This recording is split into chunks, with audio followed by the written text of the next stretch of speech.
নমস্কার, আলোর পত্রিকা নিউজ চ্যানেল থেকে আমি প্রজ্ঞা পারিজাত আছি। আজকে আপনাদের সাথে প্রেস ক্লাবে।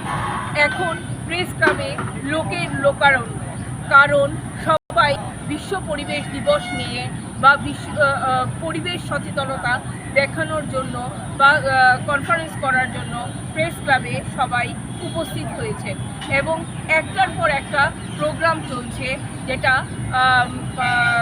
বিশ্ব পরিবেশ দিবস নিয়ে বা পরিবেশ সচেতনতা নিয়ে। হ্যাঁ, কিন্তু আমরা দেখছি কি যে পরিবেশ সচেতনতা যদি এতই বাড়ে, তাহলে অত্যাধিক মাত্রায় কেন গরম হচ্ছে, আর যখন বৃষ্টি হচ্ছে অত্যাধিক মাত্রায় বন্যায় ভাসিয়ে নিয়ে যাচ্ছে সব কিছু, এবং ঘরে ঘরে জল ঢুকে যাচ্ছে। হ্যাঁ, গাড়ি জলের তলায় চলে যাচ্ছে। এরকম অবস্থা গত বছর 2025 সালে বন্যায় হয়েছিল। অনেক জিনিসপত্র মানুষের নষ্ট হয়েছে, ঘর বাড়ি বিভিন্ন জিনিসপত্র মানুষের নষ্ট হয়েছে, জীবনহানি হয়েছে। তারপরে শীত কি দেখলাম, শীতকালে অতিরিক্ত শীত, যে শীতে আমরা মাথায় টুপি চাদর দিয়ে শুধু হচ্ছে না, শীতবস্ত্রের উপরে আরেকটা শীতবস্ত্র যদি জড়ানো যায়, সেই রকম অবস্থায় গিয়ে আমরা 25 সালটা দেখেছি। অতিরিক্ত গরম, অতিরিক্ত বর্ষা, অতিরিক্ত শীত, এই যে অতিরিক্ত মাত্রায় যেটা কোনো কিছুই সামঞ্জস্যপূর্ণ নয়, সেই জায়গাটা কেন হচ্ছে? তাহলে কি আমরা বলতে পারি যে পরিবেশ সচেতন আমরা হয়েছি?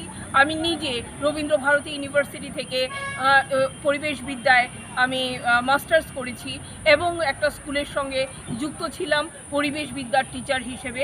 তো সেখান থেকে আমি পরিবেশের লোক হিসেবে বলতে পারি যে আমাদের পূর্ব জেনারেশন যারা ছিলেন, যেমন ধরুন রবীন্দ্রনাথের কথা বলবো, বা তারও আগে রামায়ণ মহাভারত, সেই সময় মানুষ অত্যাধিক বেশি পরিবেশ সচেতন ছিল।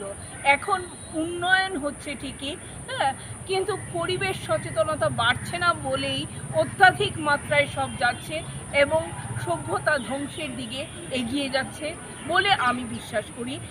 পরিবেশবিদ্যার ছাত্রী হিসেবে এবং একটা সময় শিক্ষিকা ছিলাম পরিবেশবিদ্যার, সেই কারণে আমার মনে হচ্ছে নয় অত্যাধিক মাত্রায় সব হতো না। হ্যাঁ, সব কিছুই সামঞ্জস্যপূর্ণভাবে চলতো, মানুষও শান্তিপূর্ণভাবে বাস করতো। আর এগুলো মানুষের চরিত্র যেরকম হচ্ছে, মানুষ যেভাবে মাটি আমরা মনে করি প্রকৃতি হচ্ছে মা, সেই প্রকৃতিকে যেভাবে ধ্বংস করছে, সেই ধ্বংসের কারণে আজকে পরিবেশের এই অবস্থা এসে দাঁড়িয়েছে।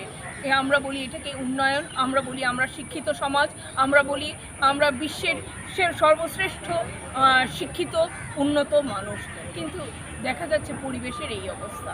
তাহলে কিভাবে বলতে পারি যে পরিবেশ সচেতন মানুষজন?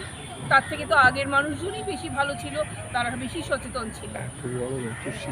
এত গরম, এত ঠান্ডা, এত বর্ষায় বন্যা, সব কিছু মিলে ধুয়ে যাচ্ছে মানুষের সভ্যতা।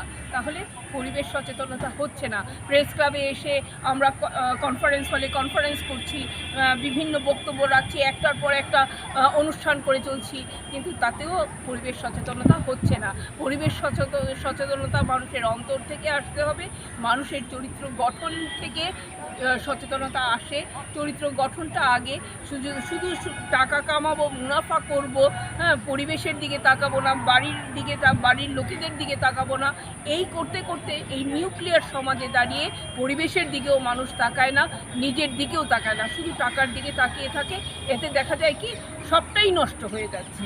নিউক্লিয়ার হতে হতে টাকার নিচে ওরা ডুবে যাচ্ছে। একটা আমরা মহানায়ক সিনেমা দেখেছিলাম, উত্তম কুমারের, টাকার তলায় উনি ডুবে যাচ্ছেন, হ্যাঁ, দেখিয়েছিলেন। তো ব্যাপারটা হয়ে যাচ্ছে মানুষের তাই, যে মুনাফা কামাবো, টাকা কামাবো, পরিবেশের দিকে তাকাবো না, মানুষের দিকে তাকাবো না, কারো দিকে তাকাবো না, নিজের পরিবারের দিকে তাকাবো না। নিউক্লিয়ার হতে হতে সেলফ নিউক্লিয়ার হয়ে যাব। এটাই আমাদের সমাজে আজকের দিনে দাঁড়িয়েছে। পরিবেশের অবস্থা, সমাজের অবস্থা, আর্থিক অবস্থা, সব দিক থেকে এরকম।